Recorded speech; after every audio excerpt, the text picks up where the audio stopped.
Hello students, welcome to जीवन classes. आज का यह वीडियो होने वाला है पॉलिटेक्निक डिप्लोमा के सेकेंड ईयर फोर्थ सेमेस्टर के लिए, जो कि रेफ्रिजरेशन एंड एयर कंडीशनिंग के बारे में होगा। RAC प्रशीतन एवं वातानुकूलित सेकेंड ईयर सब्जेक्ट है फोर्थ सेमेस्टर में, और हम पढ़ने वाले हैं प्रशीतन के मूल सिद्धांत। ठीक है, फंडामेंटल्स ऑफ रेफ्रिजरेशन यहाँ पर ये फर्स्ट चैप्टर होगा, और साथ ही साथ लेकर के चलेंगे हम अदर सब्जेक्ट भी, जो कि इस वीडियो के बाद आपको बता दिया जाएगा। ठीक है, तो polytechnic diploma refrigeration and air conditioning प्रशीतन एवं वातानुकूलित यह सब्जेक्ट है, और इस सब्जेक्ट के साथ साथ आपको कौन सा सब्जेक्ट लेकर के चलना है वो आप कमेंट बॉक्स में ज़रूर बता दीजिएगा। हम उसी सब्जेक्ट को पॉलिटेक्निक सेकेंड ईयर के लिए स्टार्ट कर देंगे। ठीक है, चलिए यहाँ पर ये है परिचय। सबसे पहले इंट्रोडक्शन की बात करेंगे तो देखिए, प्रशीतन अभियंत्रण जिसको बोलते हैं RAC refrigeration and air conditioning. ठीक है, प्रशीतन यानी कि रेफ्रिजरेशन इंजीनियरिंग वाला जो ये सब्जेक्ट है, इसको हम बोल रहे हैं। यह यांत्रिक अभियंत्रण मैकेनिकल इंजीनियरिंग की एक प्रमुख शाखा है। ध्यान से सुनते चलिएगा, कोई भी लिखने की कोई भी ऐसा ज़रूरत नहीं है, बस आप सुनते भी जाएंगे तो भी आप इसको समझ जाएंगे। ठीक है, तो प्रशीतन अभियंत्रण यांत्रिकी अभियंत्रण की एक प्रमुख शाखा है, जिसके अंतर्गत किसी स्थान अथवा वस्तु का तापमान क्या किया जाता है, घटाया जाता है, तथा उसे परिस्थान जिसको हम बोलते हैं सराउंडिंग्स के तापमान से कम तापमान पर बनाए रखने के लिए हम जो है एयर कंडीशनिंग का यूज़ करते हैं। आधुनिक युग में मानव अधिक से अधिक आराम और सुख सुविधा चाहता है। वह शीतल जल पीना चाहता है, ठीक है, ठंडा जल पीना चाहता है, इस तरीके से हम कह सकते हैं। वह गर्मी में शीतल जल पीना चाहता है, जो प्रशीतन प्रक्रिया द्वारा संभव है, ऐसा जल उसको मिलता है।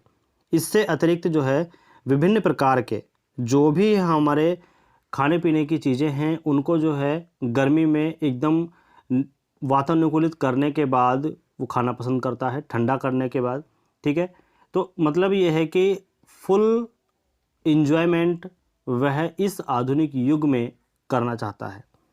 ठीक है, जो प्रशीतन प्रक्रिया द्वारा संभव है, जो जल शीतल गर्मियों में आपको मिलता है।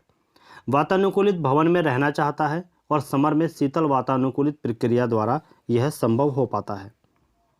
ठीक है, इसके अतिरिक्त भी अब आपको बता दें कि विभिन्न उद्योगों और व्यावसायिक भवनों में, चिकित्सा में, और जो भी हमारे मेडिकल्स लाइन हैं, उनमें प्रशीतन तथा वातानुकूलित का अत्यंत महत्वपूर्ण योगदान रहा है। प्रशीतन व वातानुकूलित का संबंध जो है वो मुख्यतः ऊष्मा को एक स्थान से दूसरे स्थान पर ट्रांसफ़र करना है, बस इतना ध्यान रखिएगा। ठीक है, यानी कि जो रेफ्रिजरेशन एंड एयर कंडीशनिंग है, उसका मुख्य कार्य क्या है, ऊष्मा को एक स्थान से दूसरे स्थान तक ले जाना ही क्या है, प्रशीतन का काम होता है। प्रशीतन का मतलब क्या है, प्रशीतन यानी कि रेफ्रिजरेशन, इसका मतलब क्या होता है। देखिए, प्रशीतन प्रक्रिया को किसी पदार्थ के भीतर की ऊष्मा को नियंत्रित परिस्थितियों में बाहर निकाला जाता है। ठीक है, प्रशीतन प्रक्रिया जो है वह क्या है कि किसी भी पदार्थ के भीतर से ऊष्मा नियंत्रण परिस्थितियों में बाहर निकाला जाता है, यही है प्रशीतन। और इस क्रिया के अंतर्गत होता क्या है, इस क्रिया के अंतर्गत पदार्थ का तापमान उसके परिस्थान तापमान से कम किया जाता है, तथा उसी कम तापमान पर उसे लंबे समय तक बनाए रखे जाता है। और इस प्रकार प्रशीतन से तात्पर्य है कि जिस पदार्थ का तापमान पहले से ही उसके परिस्थान तापमान से कम है, तो उसके भीतर से लगातार ऊष्मा बाहर निकालते रहना ही प्रशीतन कहलाता है। ठीक है, अब बात करते हैं नेक्स्ट, वातानुकूलन, एयर कंडीशनिंग। देखिए, रेफ्रिजरेशन तो हमें पता चल गया कि किसी पदार्थ से लगातार ऊष्मा को बाहर निकालना प्रशीतन कहलाएगा। वातानुकूलित एयर कंडीशनिंग के बारे में बात करें तो वातानुकूलन के अंतर्गत किसी स्थान पर वायु का तापमान, आर्द्रता और स्वच्छता व वायु गति आवश्यकताओं के अनुसार नियंत्रित किए जाते हैं, इसी को बोलते हैं वातानुकूलन। प्राय वातानुकूलन के दो उद्देश्यों की प्राप्ति के लिए किया जाता है, जैसे कि सुखद वातानुकूलन और औद्योगिक वातानुकूलन, कंफर्ट एयर कंडीशनिंग और इंडस्ट्रियल एयर कंडीशनिंग। यह हमारे दो उद्देश्य हैं जिनके लिए वातानुकूलन की ज़रूरत पड़ती है, एयर कंडीशनिंग की ज़रूरत पड़ती है। सुखद वातानुकूलन के अंतर्गत किसी विशिष्ट स्थान पर वायु की उन अवस्थाओं को उत्पन्न करा जाता है कि जो मानव के लिए सुखद है। औद्योगिक वातानुकूलन के अंतर्गत वायु का तापमान व आर्द्रता का नियंत्रण इस प्रकार करते हैं कि कुछ औद्योगिक प्रक्रियाएं सफलतापूर्वक की जा सकती हैं। ठीक है, इस तरीके से आप इनको करते हैं। अब देखिएगा, यदि हम आपको बताएं कि प्रशीतन की आवश्यकताएं क्या क्या हैं, तो प्रशीतन की आवश्यकताओं के बारे में बात करेंगे तो आधुनिक जीवन में देखिए, आधुनिक जीवन शैली में प्रशीतन का अत्यंत महत्वपूर्ण स्थान है। जीवन के प्रत्येक क्षेत्र में, वह कोई उद्योग हो या फिर घर हो या कोई सार्वजनिक स्थान अथवा व्यावसायिक स्थान, सभी तरफ प्रशीतन का महत्व दिखाई पड़ता है। घरों में फल सब्जी का भंडारण, खाद्य पदार्थों की लंबे समय तक खाने योग्य बनाए रखना और कोल्ड ड्रिंक को पीने योग्य स्वादिष्ट बनाने आदि में प्रशीतन की आवश्यकता होती है। ठीक है, देखिए, दुकानों में, होटलों में, ठीक, बाज़ारों में खाद्य पदार्थों को लंबे समय तक स्टोर करने, ठीक, इस तरीके से ये प्रक्रिया जो होती है सभी प्रशीतन के कारण होती है, प्रशीतन के द्वारा होती है। प्रशीतन के प्रभाव यानी कि रेफ्रिजरेटिंग इफेक्ट के बारे में बात करेंगे तो रेफ्रिजरेशन इफेक्ट को आप कैसे लिखेंगे? यह प्रशीतित कक्ष, जिसको बोलते हैं रेफ्रिजरेटेड स्पेस, प्रशीतित कक्ष से प्रशीतक यानी कि रेफ्रिजरेंट द्वारा अवशोषित की गई जो ऊष्मा होती है उसकी मात्रा है। और दूसरे शब्दों में कहा जाए तो दिए गए समय में ठंडा किए जाने वाले स्थान से निकाली गई ऊष्मा की मात्रा प्रशीतन प्रभाव कहलाती है। ठीक है, दूसरे शब्द में हम कह सकते हैं कि दिए गए समय में ठंडा किए जाने वाला जो स्थान है उससे जो भी ऊष्मा निकली उसकी मात्रा क्या कहलाती है? प्रशीतन प्रभाव कहलाती है।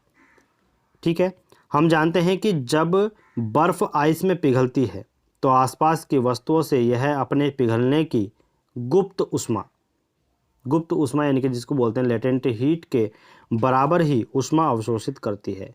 और 1 kg बर्फ़ पर 0 डिग्री सेंटीग्रेड पर पिघलती हुई जो बर्फ़ है वह अपने परिस्थान में 335 किलोजूल ऊष्मा अवशोषित करती है। इसको याद रखिएगा, 335 किलोजूल ऊष्मा अवशोषित करती है। तो यहाँ पर 1 टन प्रशीतक का प्रभाव यानी कि प्रशीतक का प्रभाव जो होता है वो 1000 × 335 किलोजूल हुआ 24 घंटे में, और 1000 × 335 अपॉन 24 × 60 बराबर 232.6 किलोजूल पर मिनट में निकाल लिया। ठीक, क्योंकि प्रशीतक का विकास अमेरिका में हुआ जहां 1 टन में 2000 पौंड अथवा 900 kg होते हैं। 1 टन प्रशीतक बराबर 900 × 335 अपॉन 24 × 60 बराबर कितना होता है? 210 किलोजूल पर मिनट। अगर आपसे पूछे कि 1 टन प्रशीतक बराबर कितना किलोजूल पर मिनट होता है तो लगभग आप 210 लिखोगे। कितना लिखोगे दोस्तों? 210 किलोजूल पर मिनट। इसको सेकंड में चेंज कर देंगे तो सेकंड में 3.5 किलोजूल पर सेकंड हो जाएगा, और किलोजूल पर सेकंड को हम लिखते हैं किलोवाट, तो 3.5 किलोवाट हो जाएगा। और इसी को हम जब किलो कैलोरी पर मिनट में चेंज करेंगे तो 50 किलो कैलोरी पर मिनट हो जाता है। अतः वास्तविक प्रयोगों में उपयुक्त जो हमारे पास यूनिट हैं उनको इस्तेमाल किया जाता है। प्रशीतन प्रणाली की क्षमता यानी कैपेसिटी ऑफ रेफ्रिजरेशन सिस्टम की बात करेंगे तो किसी प्रशीतक प्रणाली की क्षमता प्रशीतन कक्ष में हटाई गई ऊष्मा की दर है। याद रखिएगा इसको, प्रशीतन प्रणाली की जो कैपेसिटी है, क्षमता है, वह प्रशीतन कक्ष से हटाई गई ऊष्मा की दर होती है। ठीक है, यहाँ पर आप देखिएगा ध्यान से ज़रा कि यहाँ से दिया हुआ है कि जो भी हमारे पास बर्फ़ है वो किलो कैलोरी पर आवर्स या फिर बर्फ़ पिघलने की तुल्यांक में व्यक्त की जाती है। भारतवर्ष में 1 टन प्रशीतक बराबर 50 किलो कैलोरी पर मिनट और 3000 किलो कैलोरी पर आवर, या फिर हम किलोवाट में देखें तो 3.5 किलोवाट और 3.5 किलो जूल पर सेकंड भी लिख सकते हैं। तो दोस्तों 1 टन प्रशीतन को हम कैसे लिख सकते हैं? तो आप इसको याद रखिएगा, 1 टन प्रशीतन को 50 किलो कैलोरी पर minute, 3000 kilo calorie per hour और 3.5 किलोवाट, या फिर लिख सकते हैं हम 3.5 किलो जूल पर सेकेंड। क्लियर है? चलिए नेक्स्ट हमारे पास आता है प्रशीतन की इकाई। प्रशीतन की इकाई के बारे में हम बात करें तो प्रशीतन की इकाई के बारे में हम देखते हैं कि क्या है। देखिएगा, प्रशीतन की इकाई यूनिट ऑफ रेफ्रिजरेशन, जिसको बोल रहे हैं यूनिट ऑफ रेफ्रिजरेशन। तो यहाँ पर प्रायोगिक रूप में प्रशीतन की इकाई को क्या कहते हैं? एक प्रशीतन टन। 1 टन प्रशीतन, यहाँ पर लिखा हुआ है 1 टन। 1 टन प्रशीतन यानी कि टन ऑफ रेफ्रिजरेशन के रूप में व्यक्त किया जाता है। यदि 1 टन 1000 किलोग्राम बर्फ को 0 डिग्री सेंटीग्रेड पर 24 घंटे के लिए एक समान दर से किसी विशिष्ट स्थान पर पिघलने दिया जाए तो उस स्थान से अवशोषित ऊष्मा की मात्रा और प्रशीतन प्रभाव की मात्रा को 1 टन प्रशीतन कहते हैं, जिसको हम यहाँ पर लिख सकते हैं। निष्पादन गुणांक क्या होता है? Coefficient of performance. तो किसी प्रशीतन तंत्र यानी कि रेफ्रिजरेटर द्वारा अवशोषित की गई ऊष्मा तथा इसके लिए प्रशीतक पर किए गए कार्य का अनुपात जो है क्या कहलाता है? निष्पादन गुणांक कहलाता है, जिसको बोलते हैं COP, coefficient of performance. COP की फुल फॉर्म को याद रखना है, कोफिशिएंट ऑफ परफॉर्मेंस, ये काफ़ी ज़्यादा इम्पोर्टेंट है। नेक्स्ट है, देखिएगा सैद्धांतिक निष्पादन गुणांक क्या होता है? थियोरेटिकल COP Q/W होता है, जहाँ पर जो Q है वो है प्रशीतन तंत्र से अवशोषित ऊष्मा और प्रशीतन प्रभाव यानी कि नेट रेफ्रिजरेशन इफेक्ट बराबर प्रशीतन तंत्र की क्षमता किलो जूल पर सेकंड में या होती है किलो जूल पर मिनट में। ठीक है। W बराबर क्या दिया हुआ है? ये जो W है ये है हमारे पास कृत कार्य यानी कि किया गया कार्य ये हमारे पास किलो जूल पर सेकंड में या फिर किलो जूल पर मिनट में भी लिखते हैं, क्योंकि COP का जो मान है वो ऊष्मा इंजन की दक्षता के व्युत्क्रम होता है यानी कि रेसिप्रोकल होता है। ठीक है। अतः 1/eta COP का मान सदैव एकांक यानी कि यूनिटी से अधिक ही होता है। ठीक है, इस पॉइंट को आप याद रखिएगा। अब देखिएगा यहाँ पर आपको दिया गया है उच्च तापमान वाला। अब देखिए ये कोई रेफ्रिजरेटर है। ठीक है, ये क्या है? रेफ्रिजरेटर। तंत्र को चलाने के लिए दी गई ऊष्मा, ठीक है, दी गई ऊर्जा यानी कि यहाँ से इस पर कार्य हो रहा है। तो उच्च तापमान वाला ऊष्मा सिंक यानी कि कह रहे हैं कि यहाँ पर ये एक कमरा है और इस कमरे में से ऊष्मा को निकाला जा रहा है, और जहाँ पर उच्च तापमान वाला ऊष्मा सिंक है, जैसे रूम है कोई, रूम से बाहर का जो टेम्परेचर है वो ज़्यादा है और कम टेम्परेचर रूम के अंदर है, तो और भी कम करने के लिए हमें क्या करना होगा?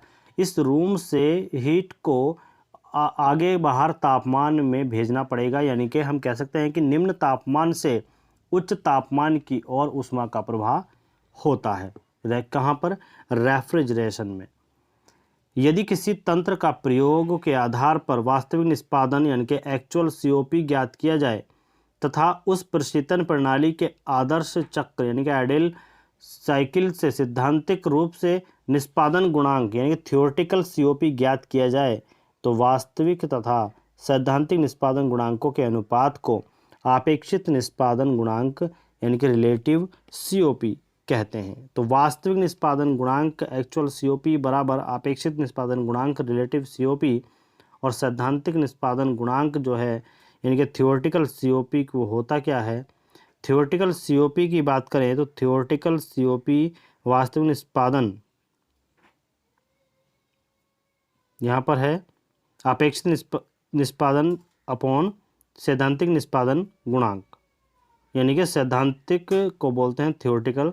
तो थियोरेटिकल को जब हम वैल्यू निकालेंगे तो ये वाला जो वास्तविक निष्पादन है वो अपेक्षित निष्पादन के नीचे आ जाएगा। ठीक है, वो आप निकाल सकते हैं। बाकी बस ये फॉर्मूला याद रखिएगा आप कि वास्तविक निष्पादन गुणांक एक्चुअल COP इक्वल टू अपेक्षित निष्पादन गुणांक रिलेटिव COP, सैद्धांतिक निष्पादन गुणांक थियोरेटिकल COP। ये दोनों का रेशो क्या कहलाता है? यह इन दोनों का रेशो कहलाता है वास्तविक निष्पादन गुणांक। नेक्स्ट में बात करेंगे दक्षता तथा निष्पादन गुणांक की। दक्षता तथा निष्पादन गुणांक में अंतर और समानता। देखिए, ऊष्मा इंजन में ऊर्जा को यांत्रिक कार्य में परिवर्तित करना होता है और वह ऊष्मा इंजन की प्रभावशीलता उसकी दक्षता से दिखती है। तो इंजन की दक्षता की बात करें तो इंजन की दक्षता का फॉर्मूला होता है कृत कार्य अपॉन दी गई ऊष्मा। कृत कार्य अपॉन दी गई ऊष्मा। ठीक है, चलिए इसी प्रकार हम क्या कह सकते हैं? हम कह सकते हैं कि जो प्रशीतित्र, देखिए हम इसमें एक बात और आपको बता दें इसी प्रकार प्रशीतित्र जिसको बोल रहे हैं रेफ्रिजरेटर, उसका निष्पादन किसी शीत पिंड यानी कोल्ड बॉडी से ऊष्मा का अवशोषण करना है। ठीक है, यदि आपसे कोई पूछे कि प्रशीतन यानी कि रेफ्रिजरेशन का मतलब क्या है या प्रशीतित्र रेफ्रिजरेटर का मतलब क्या है, तो रेफ्रिजरेटर का काम यही होता है कि किसी शीत पिंड से ऊष्मा को और अवशोषित करके उसको और शीत बनाया जाए। यही प्रशीतित्र यानी कि इसका रेफ्रिजरेशन का काम होता है। प्रभावशीलता के लिए निष्पादन गुणांक का प्रयोग करते हैं, और निष्पादन गुणांक का मतलब होता है कोएफिशिएंट ऑफ परफॉर्मेंस, जिसका फॉर्मूला होता है कोएफिशिएंट ऑफ परफॉर्मेंस COP बराबर अवशोषित ऊष्मा अपॉन कृत कार्य। कितनी ऊष्मा अवशोषित हुई है और कितना कार्य किया गया है, यह इसके रेशियो पर डिपेंड करता है। ठीक है, परंतु ये देखिए, क्योंकि दक्षता तथा निष्पादन गुणांक दोनों ही किसी तंत्र की प्रभावशीलता को दर्शाते हैं, तो अतः यही इन दोनों के जो है समानता है, इन दोनों में समानता है। परंतु एक बात और है कि दक्षता का जो मान है वो हमेशा यूनिटी से कम होता है, इसका ध्यान रखिएगा। जो दक्षता है उसकी जो वैल्यू है वो यूनिटी से यानी कि 1 से हमेशा कम होगी। अगर आपकी वैल्यू 1 से ज़्यादा आती है तो कहीं ना कहीं पर आपकी मिस्टेक है। तथा निष्पादन गुणांक का मान एकांक से अधिक होता है, और यही इन दोनों में असमानता है। देखिए, समानता और असमानता दोनों को हमने यहाँ पर बताया है। ठीक है, चलिएगा नेक्स्ट है हमारे पास प्रशीतन निकाय, जिसको बोलते हैं रेफ्रिजरेशन सिस्टम। रेफ्रिजरेशन सिस्टम की बात करें तो रेफ्रिजरेशन सिस्टम में होता क्या है, कैसे वर्क करता है, उसको सभी को डिटेल में हम यहाँ पर आज पढ़ने वाले हैं। तो यहाँ पर हम बात कर रहे हैं प्रशीतन निकाय की।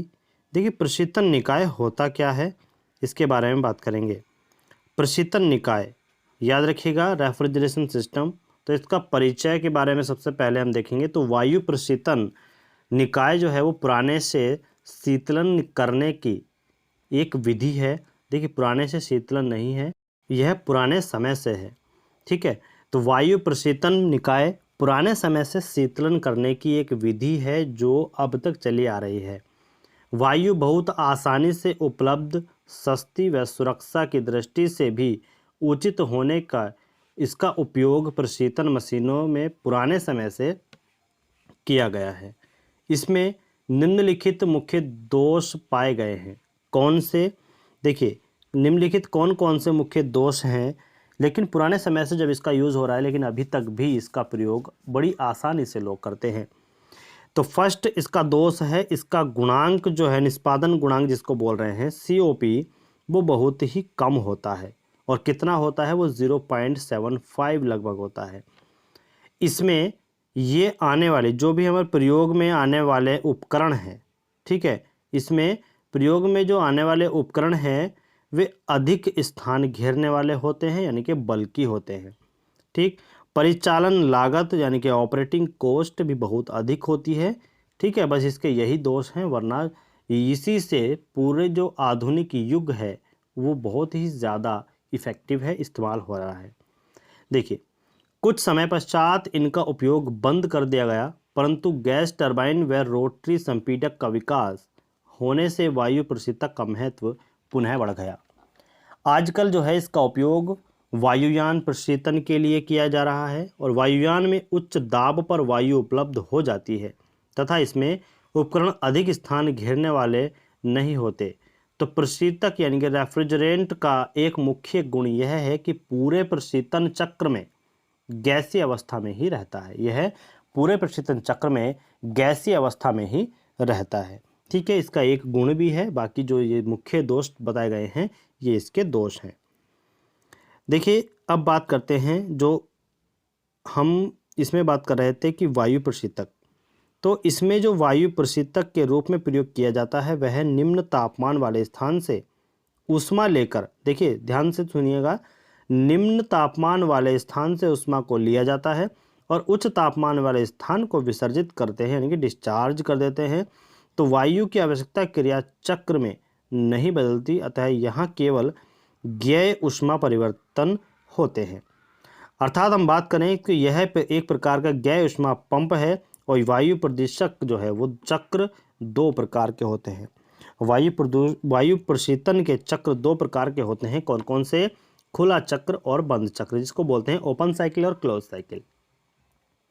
खुला चक्र यानी कि ओपन साइकिल के बारे में कहेंगे तो ओपन साइकिल के वायु प्रशीतक एयर रेफ्रिजरेटर में वायु शीतल कक्ष कोल्ड चैम्बर में वायुमंडलीय दाब तथा विसर्जित कर दी जाती है और यहाँ पर शीत पिंड के सीधे संपर्क में आती है।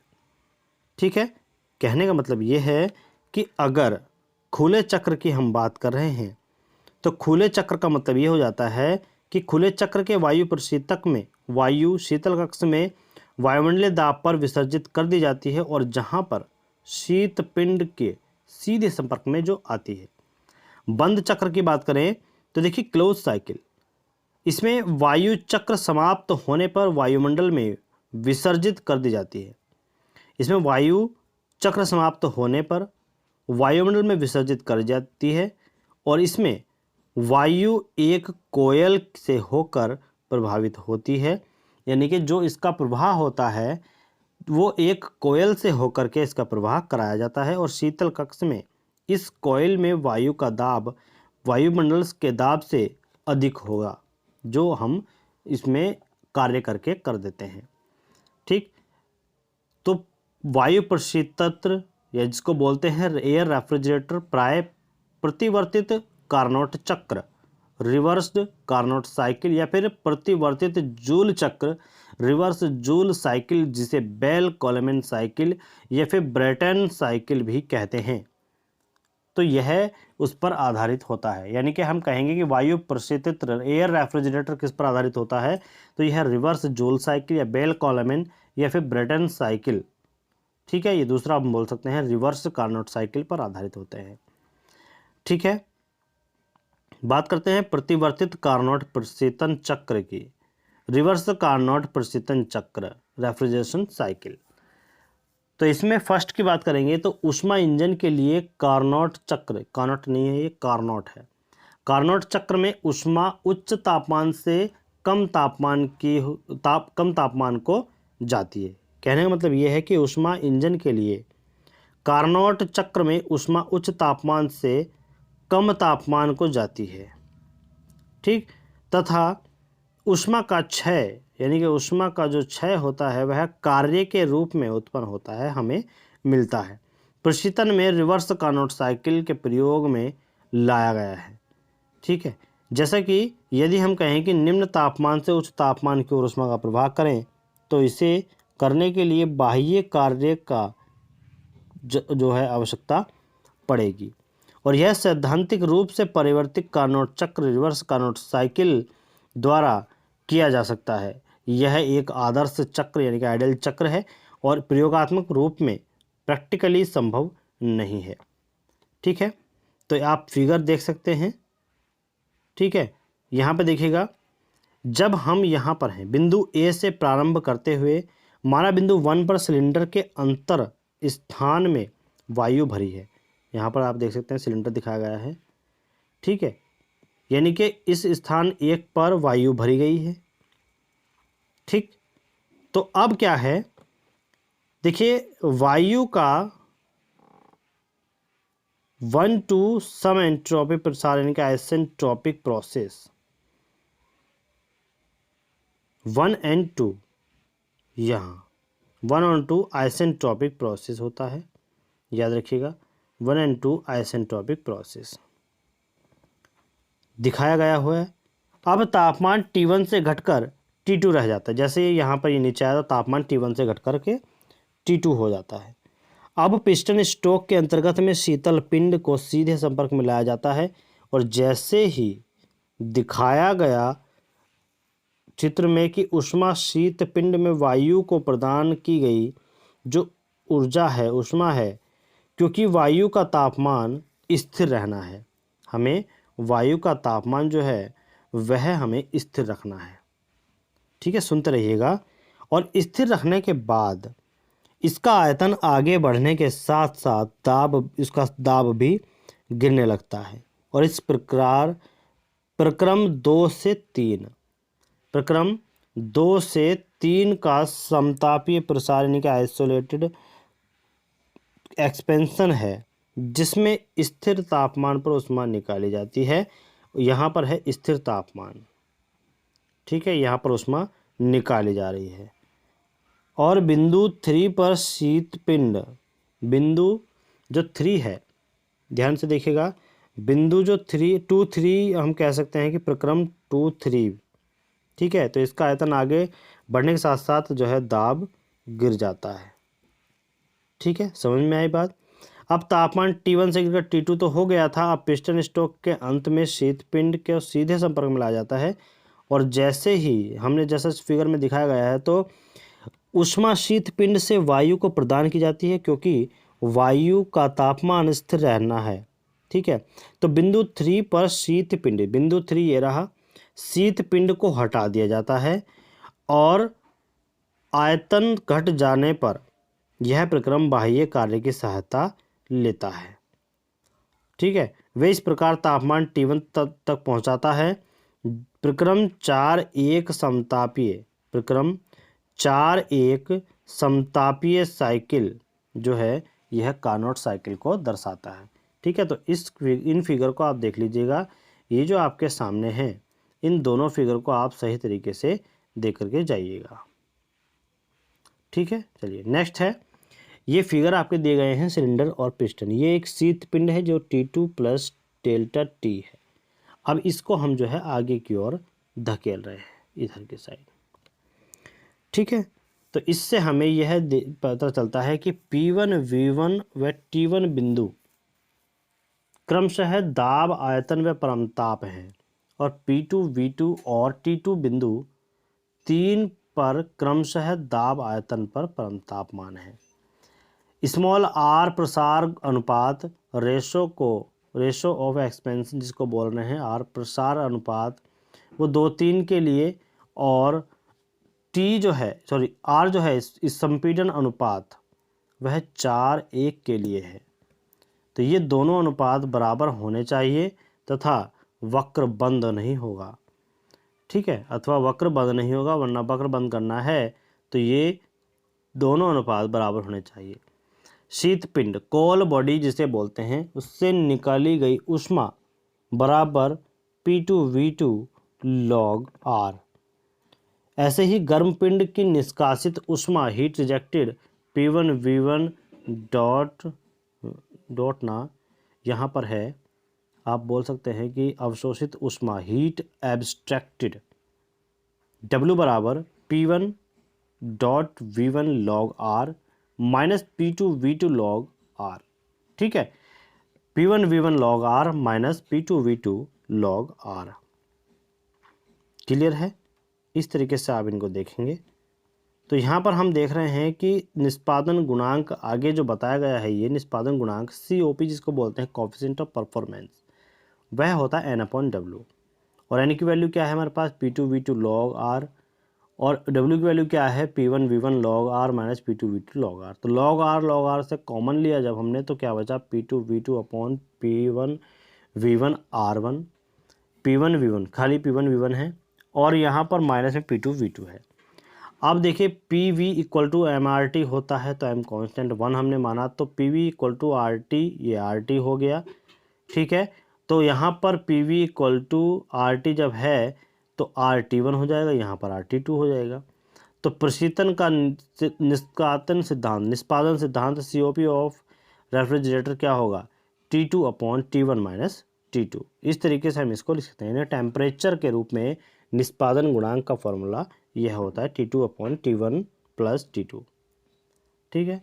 अब यहाँ पर देखिएगा, इस फिगर में इनको दिखाया गया है कि जो भी हमारे पास रेफ्रिजरेशन जो मशीन है, ये रेफ्रिजरेशन मशीन है, ये हीट पंप है, इस पर हमने वर्क किया तो यह कोल्ड चैम्बर से जो हाई टेम्परेचर वाला चैम्बर है उसमें यह हीट को पहुंचा रहा है, ठीक है। ये काम करता है रेफ्रिजरेशन मशीन।